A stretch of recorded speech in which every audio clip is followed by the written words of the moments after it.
ছেলে আর ছেলের আব্বু দুইজন মিলে কোথায় যাইতেছে দেখেন। ডাক্তারের কাছে যাইতেছে, ঢাকা পিজি হাসপাতাল যাবে।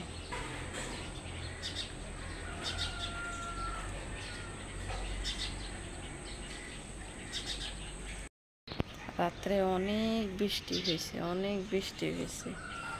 আসসালামু আলাইকুম, সবাই কেমন আছেন? আশা করি ভালো আছেন। আলহামদুলিল্লাহ, আমরাও ভালো আছি। চলে আসলাম আরও একটা নতুন ভিডিও নিয়ে আপনাদের মাঝে। আজকের ভিডিওটা আমি সকাল 6টা বাজে আপনাদের ভাইয়া আর আমার ছেলে সে ফজরত উঠছে, ফজরের নামাজ পড়ে তারপরে এখন রওনা দিছে। ঢাকা পিজি হাসপাতাল আছে না, ওই পিজি হাসপাতালে যাবে। আপনারা সবাই আমার ভিডিওটা শুরু থেকে শেষ পর্যন্ত দেখবেন, আশা করি ভালো লাগবে। আবার চলেও আসবে, ডাক্তার দেখাইয়া তারপর চলে আসবে। আমার ছেলেকে নিয়ে পিজি হাসপাতালে গেছে আমার হাজব্যান্ডে। আপনারা সবাই আমার ভিডিওটা লাইক কমেন্ট শেয়ার করে রাখবেন প্লিজ। আর যারা অলরেডি করেছেন, লাইক কমেন্ট শেয়ার করেছেন, সাবস্ক্রাইব করেছেন, তাদেরকে বলছি অসংখ্য ধন্যবাদ। আর যারা এখনও করেন নাই, ভুলে গেছেন আমার ভিডিওটা সাবস্ক্রাইব করতে, লাইক কমেন্ট শেয়ার করতে, প্লিজ আপনাদের কাছে অনুরোধ রইল আমার ভিডিওটা লাইক কমেন্ট শেয়ার করে রাখবেন প্লিজ।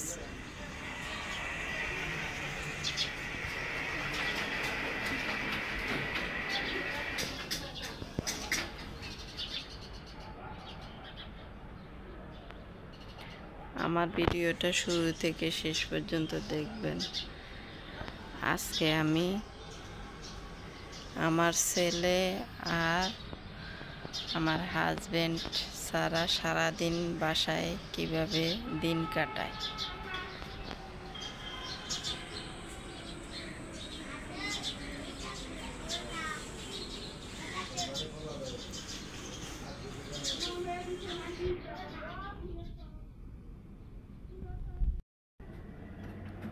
এই রিক্সা করে কোথাও মনে দূরে পথ থেকে যাত্রী আসছে, রাস্তা নাকি বলতেছে অনেক জ্যাম, আল্লাহ জানে। আমার ছেলে তো আবার জ্যামের ভিতরে বসে থাকতে চায় না, আল্লাহ ভরসা। ওকে, পরবর্তীতে দেখা হবে পরে ভিডিও।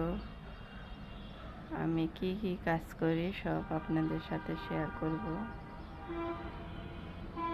আজকে ছেলে আর ছেলের আব্বু বাসায় নেই, ভালো লাগবে না, আমার কাছে একটুও ভালো লাগবে না। যে কিনে দিনের আলো হবে, এখন আরো অন্ধকার হয়েছে। আকাশের অবস্থা ভালো না, এত কালো হয়েছে দেখেন, টেনশন লাগতেছে।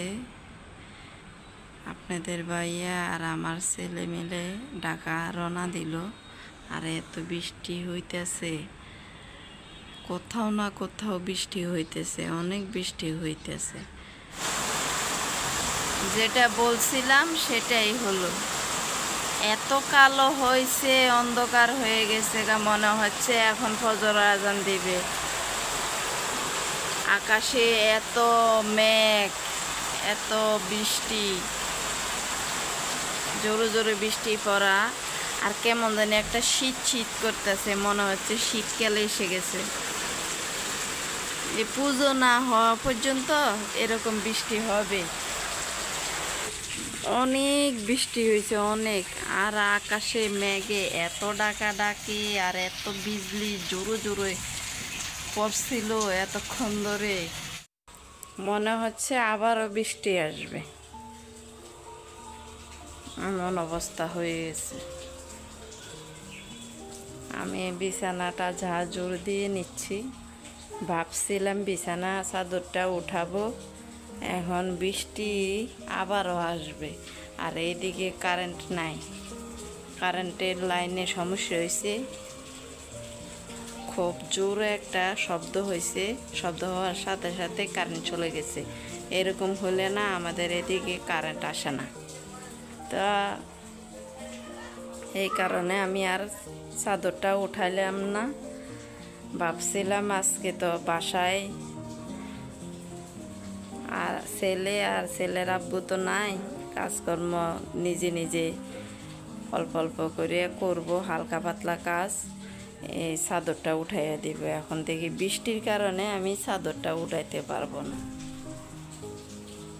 ছেলেকে নিয়ে তো ছেলের আব্বু গেছে ডাক্তারের কাছে ঢাকা, আর আমি কি বসে থাকবো? আমি আমার সংসারে কাজ করব বাসায়, আর বাসায় সংসারের কাজ ফেলে রেখে কখনো আমি বসে থাকতে পারি না। আমি ঘর বাসা বাড়ি মানে এলোমেলো নোংরা আমি একেবারে পছন্দ করি না। আমি বসে থাকতেও পারবো না। এগুলো আমি ঝাড়ু দিয়ে পিটপাট করে নিয়ে তারপর ঘর ঝাড়ু দিব। ঘর ঝাড়ু দেওয়া শেষ হলে বারান্দায় এখনো বৃষ্টি পড়তেছে, দেখি বৃষ্টি কমলে বারান্দা পরিষ্কার করব। এই যে খাট ঝাড়া দিয়ে নিচ্ছি, আর বারান্দার অবস্থা দেখেন।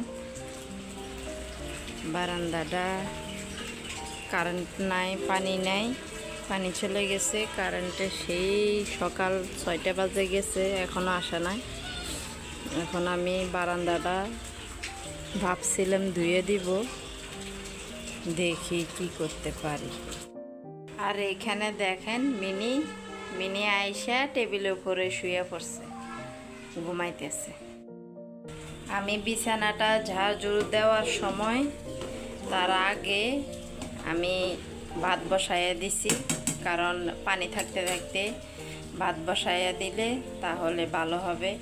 এই জন্য ভাত বসাইয়া দিছি, পানি থাকতে থাকতে ধুয়ে তারপরে তাড়াতাড়ি করে বসাই দিছি চুলা কমাইয়া। তারপরে আমি বিছানাটা ঝাড়ু দিতে গেছি, বলক আসছে।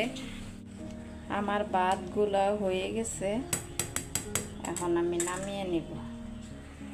এই যে আমার ভাত হয়ে গেছে। এখানে আমি ভাতে মাছ জড়ানোর জন্য চুলা থেকে পাতিলটা নামাবো।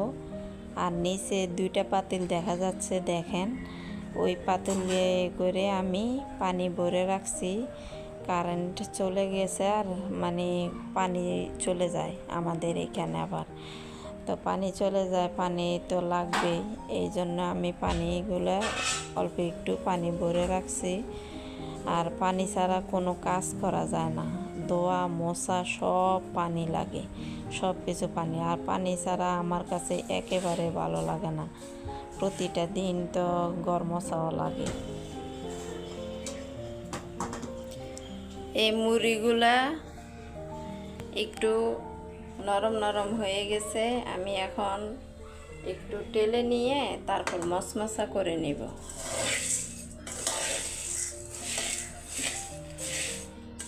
শুধু লাড়াচাড়া করতে হবে, কিন্তু না হলে নিচে দিয়া পোড়া লাগিয়ে যেতে পারে। এই যে হয়ে গেছে আমার মুড়ি ভাজাগুলা, একেবারে মশমশা করে নিছি। এখন আমি নামিয়ে নিব। এই যে তরকারিটা বসাবার কালে আমি ভিডিও করি নাই। এই যে দেখেন আমার তরকারিটা হয়ে আসছে।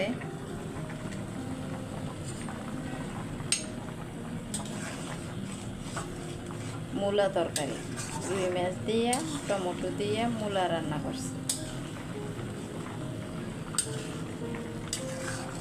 একটা তরকারি আজকে, কারণ আমি দুপুরে তো আমি শুধু খাবো।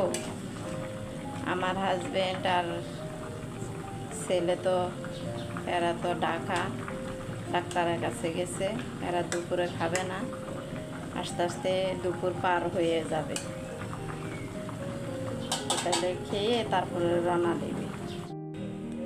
এই তো আজকে যা রান্না করছি, মূলা তরকারি, শুধু মূলা তরকারি রান্না করছি। আর এখানে ভাত। কারেন্টের লাইনে আবারও একটা শব্দ পাইছেন কিনা জানি না, আবারও সমস্যা দিল। এখানে ভাত, আর এখানে কালকের কচু তরকারি, কচু না সরি সরা তরকারি একটু রয়ে গেছে। এই হলো আমার দুপুরের আয়োজন। এই ভিডিওটা আমার বিকেলবেলার। এখানে আমিও আছি, মিনিও আছে। কি করব, সময় পার করতে হবে। ছেলে তো নাই, ছেলে ডাকা, ছেলের আব্বুও ডাকা। আমার ভিডিওটা এখানে শেষ করে দিব। আপনারা সবাই ভালো থাকবেন, সুস্থ থাকবেন, আমাদের জন্য দোয়া করবেন।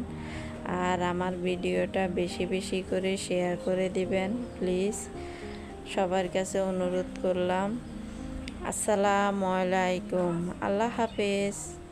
এখানে আমি দাঁড়িয়ে দাঁড়িয়ে গাছগুলা দেখতেছি পানি লাগে কিনা, আর এই করতেছি গাছের শুকনো শুকনো পাতাগুলো ছিঁড়ে ছিঁড়ে পালাইতেছি। কদিন পর পর না আমার গাছগুলোর পাতা শুকাইয়ে যায়। বেশিরভাগ ওই যে এগুলো কি গাছ বলে, ওই গাছগুলা পাতা বেশিরভাগ শুকাইয়ে যায়।